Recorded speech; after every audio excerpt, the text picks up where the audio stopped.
Ito po, no, pag-uusapan natin yung iba't ibang klase ng sakit ng ulo.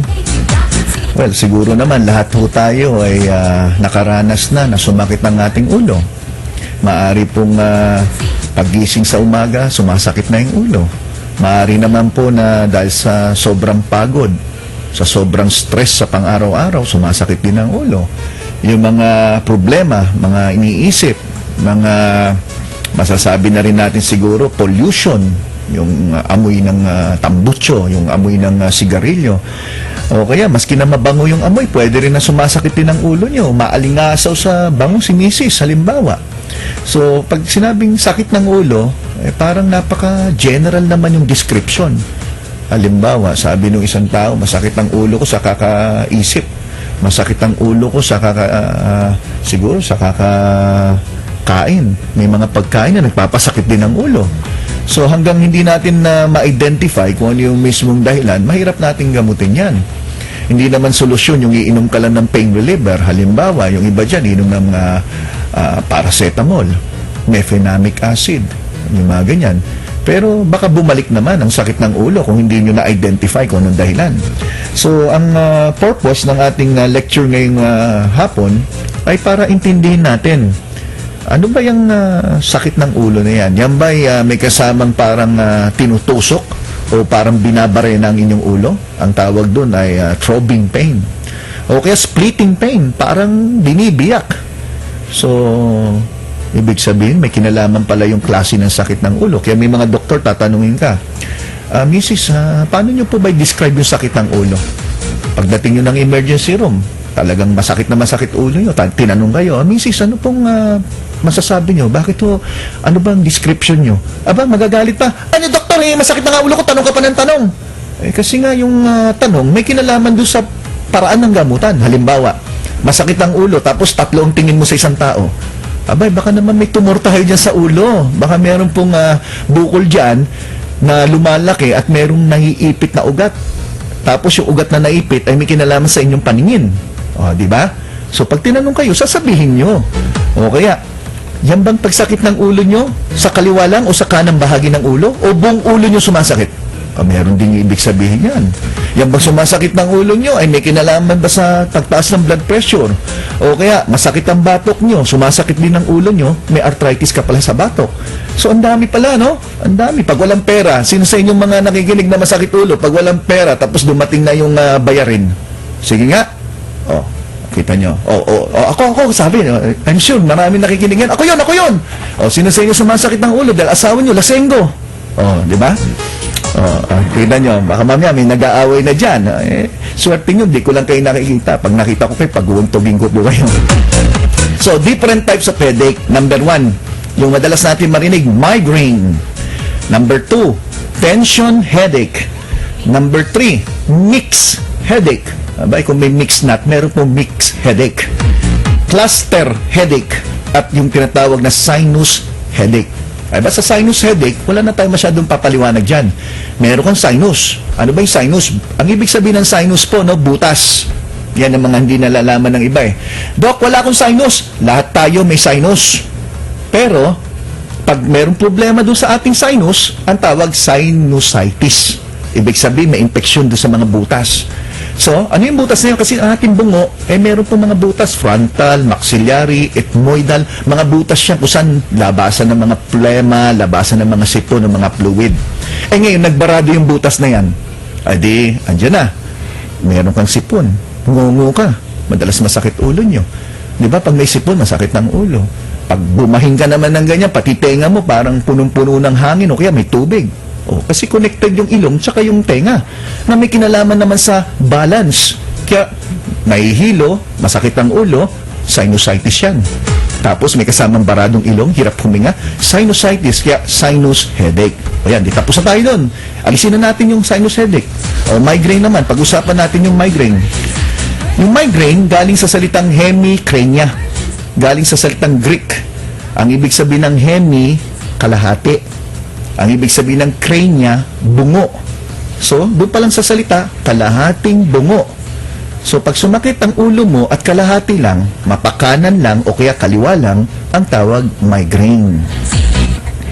Tension headache. Pag sinabing tension headache, alam na natin yan. Nagalit, galit na galit. Nagmamadali, aburido, palagi na lang may hinahabol. May exam bukas, hindi pala nag-aral. Kaya pwede pala sa mga bata-bata yan, tension eh. O kaya dumating na yung singilan na ng kuryente o yung 5-6, ayan, hindi mo nabayaran, naniningil, kinukulit ka. Tension headache, dahil sa tension na salita. Mix headache, ayan, mix eh. Mix, di parang pinaghalo.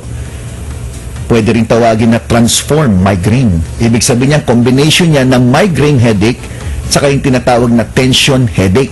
Dalawa, combination. Then, cluster headache. Itong cluster, ito yung pinaka, hindi pangkaraniwan. Ibig sabihin, rare. Bihira to eh. Pag sinabing cluster headache, ito yung talagang pag sumakit yung ulo nyo, talagang akala mo mamamatay ka na sa sobrang tindi. Ayan yung meron ka naramdaman na sobrang init ng mata mo at parang tinutulak yung mata mo palabas. Kadalasan yung mga cluster headache, aalamin na natin kung ano ang problema sa loob ng brain. Kadalasan dyan, baka meron pong aneurysm. Pag sinabing aneurysm, cerebral aneurysm, yung ugat niya sa utak, medyo lumulobo, lumalaki. At dahil doon, yung pressure, nagbibigay ng matinding sakit ng ulo. Yan. So kadalasan pag meron pong ganyang cluster headache, dapat talagang magpasangguni na. Alamin na kung ano talaga ang dahilan at ano yung nagtitrigger ng sakit. At minsan umaabot ng 3 araw na masakit ang ulo. Yan kadalasan cluster headache. So ngayon, yung migraine, pinaka-common yan sa mga bata-bata. Pag ang edad nyo 50 anyos pataas, ligtas ka na sa migraine. Kasi nalaman na bihirang-bihira mangyari ang migraine pag 50 years old and above. Kadalasan mga teenager. Kadalasan yung edad ng mga 12 anyos hanggang mga 40. So yan yung mga madalas na nagkakaroon ng atake ng migraine. Ulitin ko, pag sinabing migraine, masakit ang ulo pero kabiyak lang. Kalahati lang, mapakanan o kaliwa. Ngayon, ang migraine ay kilala din sa salitang vascular headache.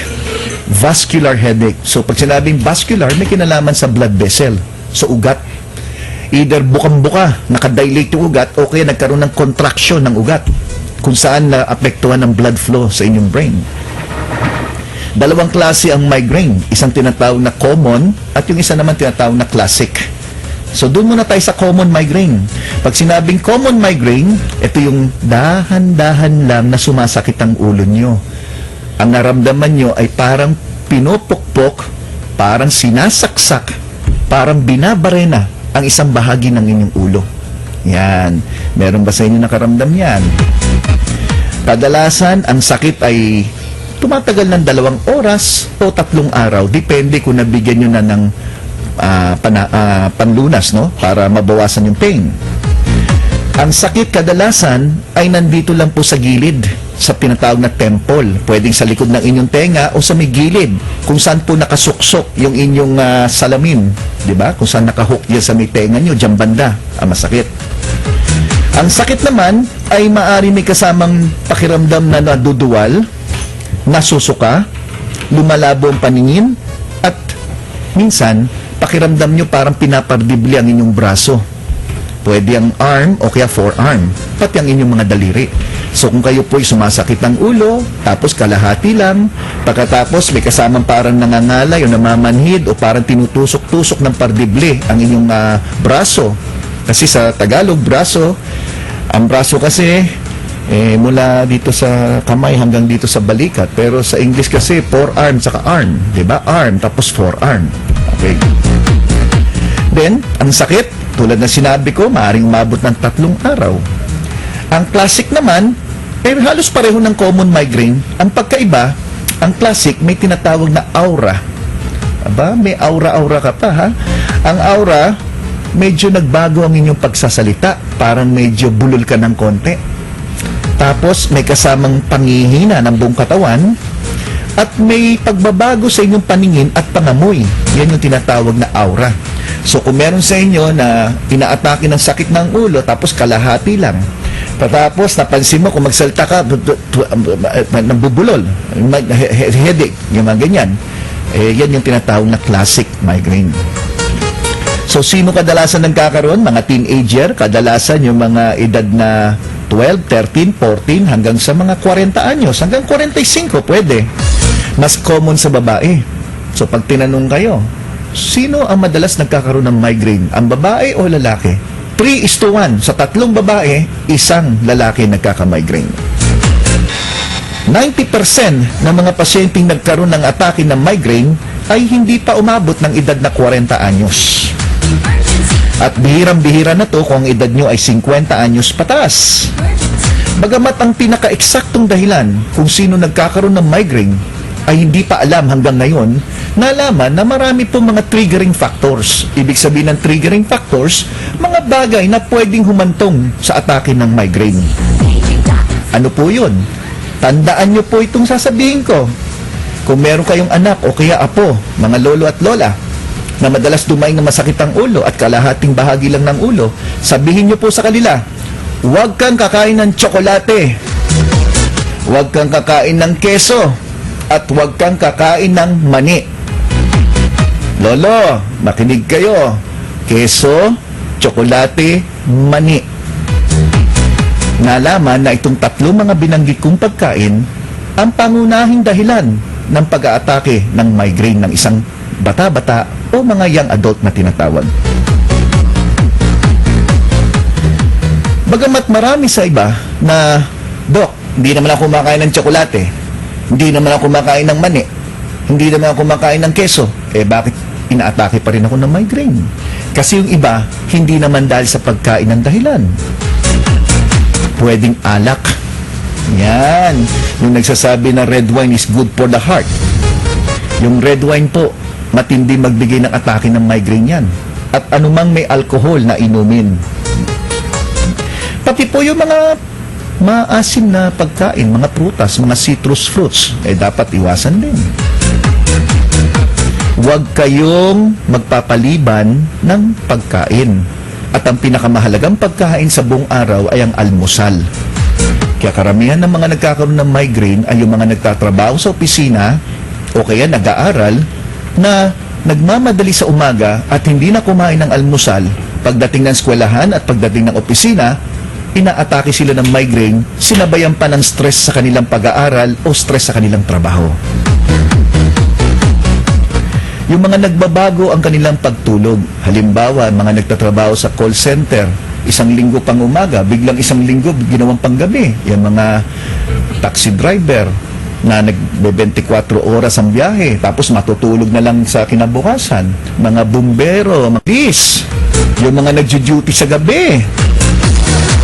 Nalaman na pagkulang sa tulog, pwede rin po ito magbigay ng atake ng migraine.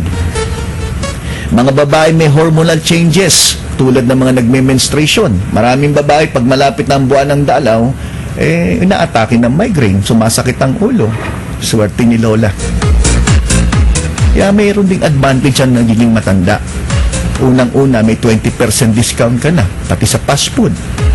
Pwede kang kumain ng maraming french fries na maraming asin na may less 20% pa. Bira mo, napakaswerte.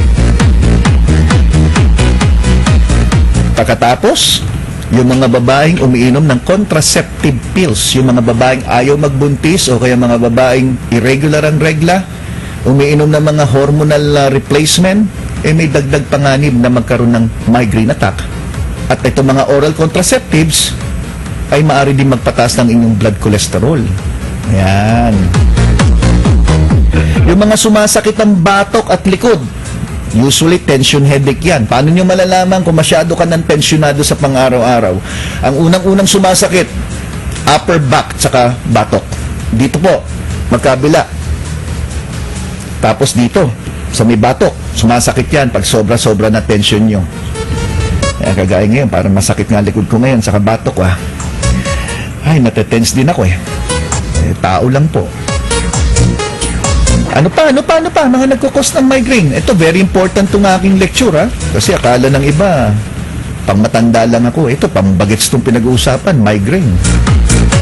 Emotional triggers, anxiety, takot, pangamba. Lahat po yan ay nagbibigay din sa inyo ng migraine. Environmental, andyan na po yung nasilaw ka sa umaga. Kaya bawal sa mga tao may migraine na pagdilat ng mata nyo, unang nakita nyo ay sikat ng araw. Bawal na bawal po yan. Kaya dapat ho, kung matutulog yung mga tao may migraine, madilim yung kwarto. Yan. Sudden change of weather. Kanina maaraw, biglang umulan. Kagaya ngayon, ang lakas ng ulan dito sa area namin. Tapos, biglang titigil. Tapos ngayon, ito na naman, umuulan na naman. Nagloloko na rin po ang ating weather, no? Climate change. Strong smell, masangsang na amoy, mabantot na basura, dinaanan mo. O kaya may sexy na dumaan nga, pero ang tindi ng amoy. Ayan, pwede rin po mag-cause ng migraine yan. Ano pa? Mausok. Saan pa mausok? Dati, EDSA lang ang mausok. Ngayon po, lahat ng lugar, mausok. Sobra ng polusyon. Kaya nga kanina nga, sa guest kanina ni Mr. Andy Verde, na si Dr. Olarte, pinag-uusapan yung environmental change, yung mga pollution na ang Philippine Medical Association kasanggana pagdating sa mga environmental Andy Vital. Oo, kay Andy Vital. Yung guest nga pala, sorry, kay Andy Vital, no? Kanina, ang guest si Dr. Olarte ng PMA yan. Yan. Si Andy Verde, nakikinig din. Then, ano pa? Mainit na kwarto, mainit na lugar, pwede mag-atake ng migraine. Kaya yung mga may migraine, mainitin ng ulo yan basta pag nasa lugar na mainit yan. Kaya dapat, ulitin ko kailangan kwarto madilim. Pag lalo na, pag masakit ang ulo nyo, pahinga. Then yung mga walang exercise, hindi nag-exercise. Pag hindi kayo nag-exercise, kulang yung tinatawag na natural painkiller nyo, yung endorphins. Kasi pag nag-exercise po, lahat pati mga senior citizen, kailangan nyo mag-exercise dahil tumataas yung endorphin na nagbibigay ng proteksyon laban sa mga kirot-kirot na mga kasukasuan at kalamnan. Yan yung tinatawag na natural painkillers. Then smoking. Kung kayo po'y naninigarilyo, tanggalin nyo na po yung sigarilyo, walang madudulot na maganda yan.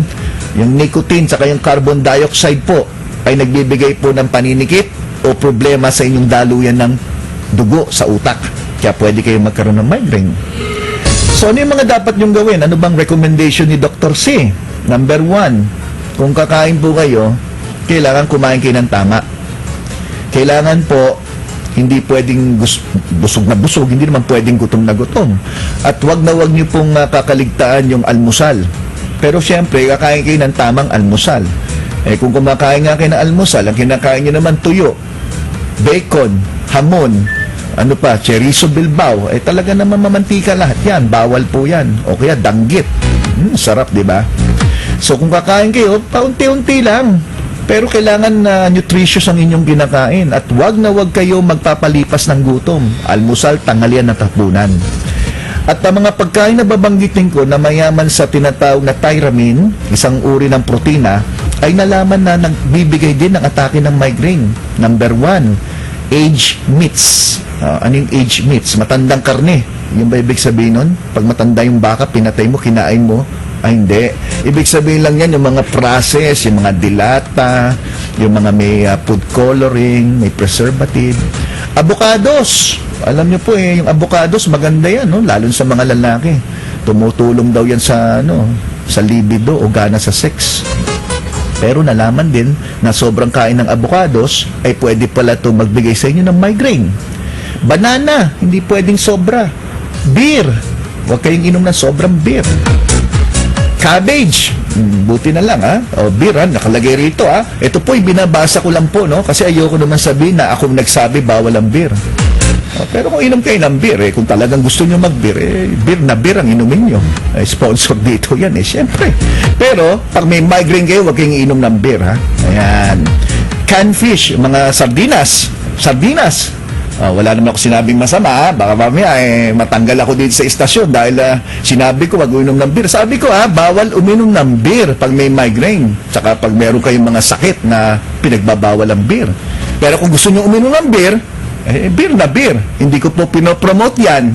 Mabuti na yung malinaw, Nandito po kasi sponsor ng program, Okay, salamat, Pero yung gumagawa ng beer na beer, hindi yata umiinom ng beer. Green tea ang iniinom. Then, ano pa?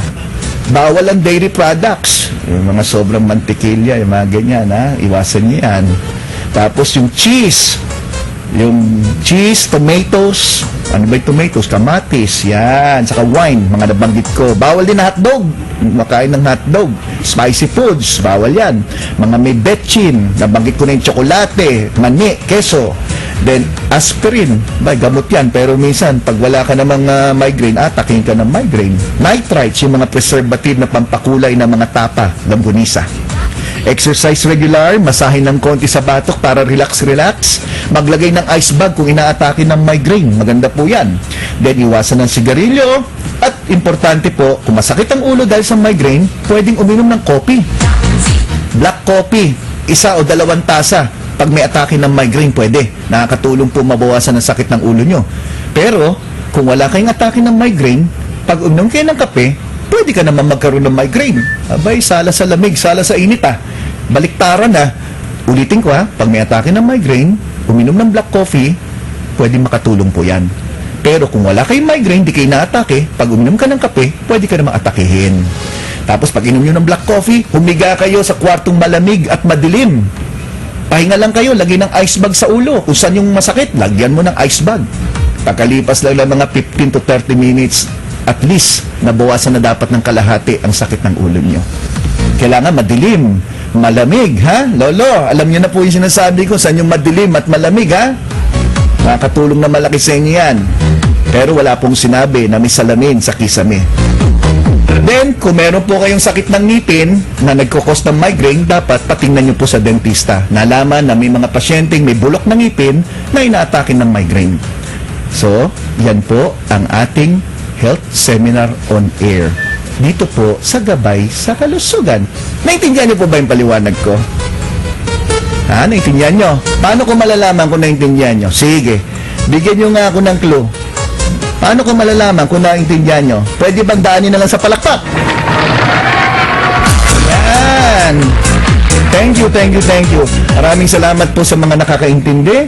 At sana po kung ano natutuhan nyo ngayong araw, please lang, wag na wag nyong kakalimutan at sundin at turuan din ang ibang tao. Tama ba? Mrs., pumutok na po ba ang panubigan mo? Dok, wala naman po ako narinig na pagsabog.